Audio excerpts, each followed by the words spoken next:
Como poderia Jesus ser tentado? Evangelho de Lucas. Comentário de Mari Persona.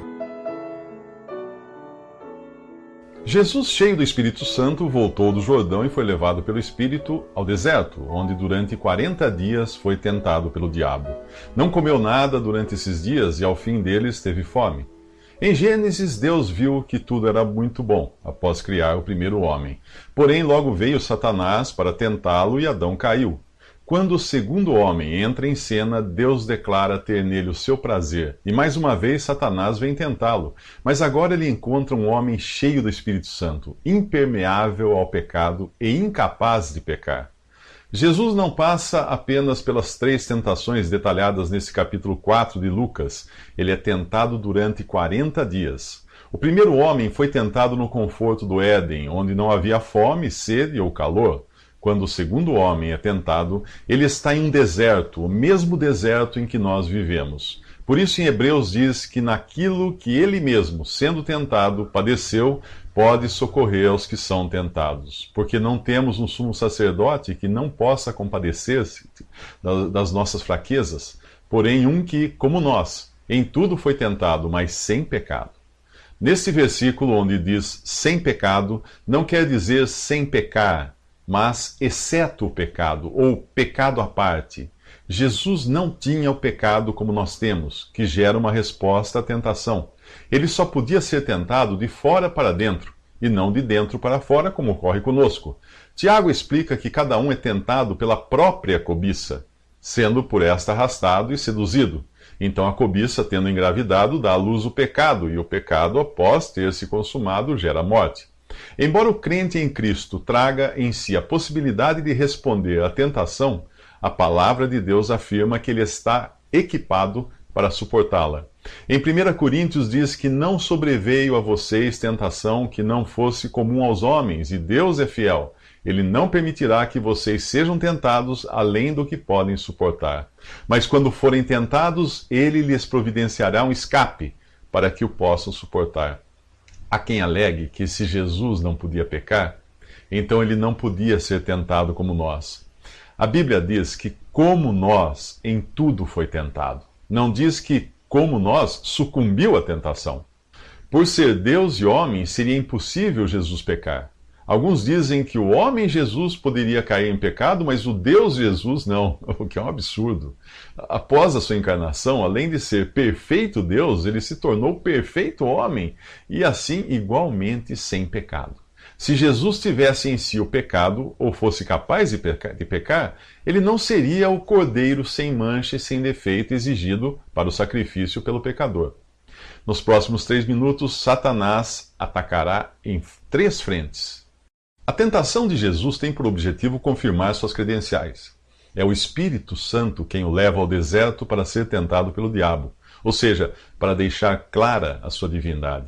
Em 2 de suas provocações, o diabo coloca isso em dúvida, pois começa dizendo: se você é o Filho de Deus.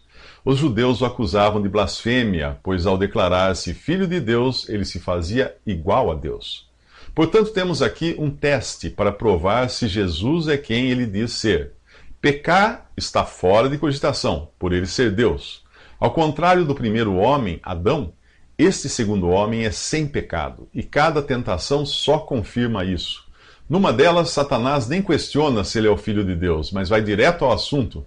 Jesus poderia antecipar a posse de todos os reinos do mundo sem passar pelo dissabor da cruz, bastando para isso adorar a criatura, Satanás, em lugar do Criador.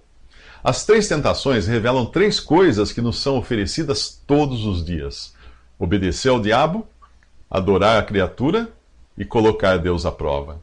Quando não somos guiados pela palavra de Deus, seguimos a presente ordem desse mundo. E o príncipe do poder do ar, o espírito que agora está atuando nos que vivem na desobediência. Ou seja, obedecemos ao diabo, satisfazendo as vontades da nossa carne e seguindo os seus pensamentos e os seus desejos. É o que diz em Efésios 2. Para adorar a criatura, não precisa ir longe. Basta escutar a voz do orgulho em nosso coração que diz: primeiro eu. A filosofia humana ensina que para amar o próximo como a si mesmo, você precisa primeiro amar a si mesmo. Ora, isso você já faz por natureza, e se essa for a sua prioridade, o próximo vai ter de esperar sentado. O diabo atinge sua meta quando você se acha o máximo. Provar a Deus é a terceira coisa que Satanás propõe ao sugerir que Jesus pule do alto do templo, confiando que Deus o guardará. Jesus responde: dito está, não ponha à prova o Senhor, o seu Deus. Os adoradores de Mamon e da teologia da prosperidade adotam como lema o versículo de Malaquias 3, que diz: ponham-me à prova e vejam se não vou abrir as comportas dos céus e derramar sobre vocês tantas bênçãos que nem terão onde guardá-las. O que eles não percebem é que o contexto começa no capítulo 2 e é uma bronca dada aos desobedientes sacerdotes de Israel, concluindo com o ponha-me à prova, no sentido de experimentem me obedecer. Se você não for um sacerdote judeu vivendo nos tempos de Malaquias, a passagem não é para você. Veja que a continuação no capítulo 4 até mesmo já se cumpriu, ou seja, a vinda de João Batista. Lá diz assim: eu enviarei o meu mensageiro que preparará o caminho diante de mim, diz o Senhor dos Exércitos. Acabamos de ver isso no capítulo 3 de Lucas. Nos próximos 3 minutos, o diabo aperta os 3 botões do desejo. Que mal havia em Jesus transformar pedras em pães e assim aplacar uma fome de 40 dias? Receber o poder e glória de todos os reinos do mundo sem precisar passar pela cruz também simplificaria as coisas para ele. E uma demonstração do poder de Deus enviando seus anjos para ampará-lo na queda, caso ele se jogasse do pináculo do templo, seria uma publicidade tanto para sua causa. Será que os fins não justificariam os meios? O raciocínio humano diria que sim, mas qualquer pessoa que realmente conheça a Deus e sua palavra imediatamente rejeitaria tal ideia. Jesus jamais iria fazer algo em obediência ao diabo, ainda que fosse para aplacar a fome. Também não iria evitar a cruz, se isso dependesse de adorar Satanás. No momento certo, todos os reinos do mundo seriam de Jesus, e ele não precisava de publicidade dessa sugerida pelo diabo, principalmente se isso envolvia tentar a Deus. Existem ainda 3 outros aspectos na tentação de Jesus no deserto. São como 3 botões que, quando acionados, tentam obter uma resposta, uma reação do corpo, da alma e do espírito. Ao apelar para a fome, Satanás tenta despertar em Jesus um desejo ardente para a satisfação do corpo, algo impossível no Filho de Deus. Ao expor numa vitrine o poder e glória de todos os reinos do mundo, o diabo quer despertar em Jesus uma inexistente cobiça dos olhos. E ao sugerir que ele salte do templo para ser amparado por anjos e obter publicidade e prestígio, o diabo apela para a soberba da vida, algo que jamais seria encontrado em Jesus, Deus e homem. Porém, nós, que não somos o Filho de Deus, mas somos seres humanos comuns, temos esses 3 botões em nós prontos para responderem quando acionados. Eles vieram no pacote da natureza pecaminosa que nós herdamos de Adão. Na tentação no Jardim do Éden, a mulher viu que a árvore parecia saudável ao paladar, era atraente aos olhos e, além disso, desejável para dela se obter discernimento. O apóstolo João, em sua primeira epístola, chama isso de concupiscência ou cobiça da carne, concupiscência dos olhos e soberba da vida. Por causa do pecado, nosso corpo, alma e espírito ficaram vulneráveis às tentações que prometem satisfação física, glória mundana e reconhecimento público. Ser tentado não é pecar. Jesus foi tentado e sabe se compadecer dos que são tentados. Porém, cair em tentação, isso sim é pecado, e nós estamos sujeitos às quedas. Felizmente, Deus é fiel e não permite que os que pertencem a Ele sejam tentados além do que podem suportar. Mas quando são tentados, Deus lhes dá um meio de escapar da tentação.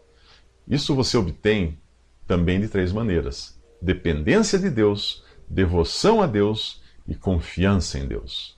Mas isto é apenas para quem já não é mais pobre, cativo e cego.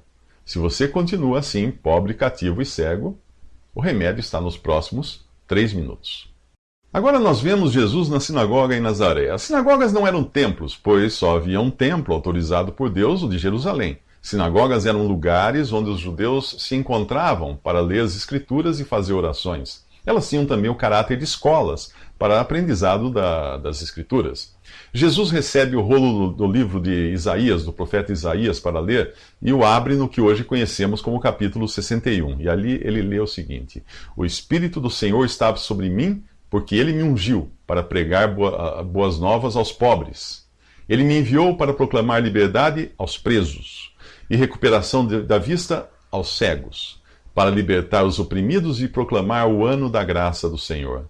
Então ele fechou o livro e devolveu ao assistente e assentou-se. Na sinagoga, todos tinham os olhos fitos nele. Ele começou a dizer-lhes: Hoje se cumpriu a escritura que vocês acabaram de ouvir. Tão importante quanto o que Jesus leu de Isaías é o que ele não leu. Pois após a frase proclamar o ano da graça do Senhor, vem a seguinte frase: e o dia da vingança do nosso Deus. O mesmo Jesus que um dia virá como juiz para derramar sua ira sobre os que se opõem a ele, veio antes como Salvador. Ele anuncia o período da graça, não da ira de Deus. Mas existem condições para ser beneficiado por essa graça. As boas novas são pregadas aos pobres, a liberdade é proclamada aos cativos e a cura anunciada aos cegos. Para ser salvo, você deve se reconhecer pobre, preso e cego. A salvação é oferecida por graça somente. Portanto, se você acredita ter algo para pagar por ela, é porque se acha rico. O preço pago pela redenção do pecador foi o sangue do próprio Filho de Deus. Como você acha que possui algo que poderia se equiparar ao valor do sangue de Cristo? Ricos confiam no que têm, pobres dependem do que não têm e precisam receber. É assim que se recebe a salvação, sendo pobre. Além disso, Jesus veio oferecer a libertação aos cativos. Em Hebreus, capítulo 2, diz que Jesus se fez homem para que por sua morte derrotasse aquele que tem o poder da morte, isto é, o diabo, e libertasse aqueles que durante toda a vida estiveram escravizados pelo medo da morte.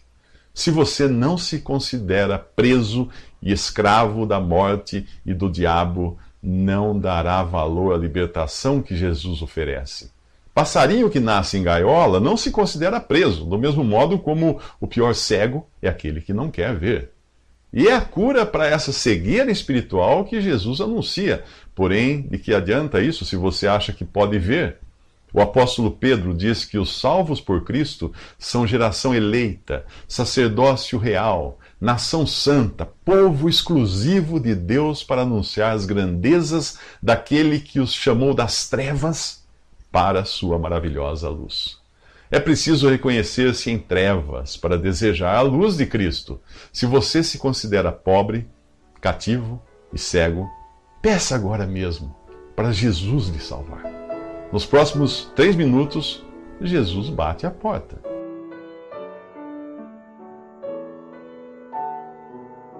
Visite Respondi.com.br. Visite também 3minutos.net.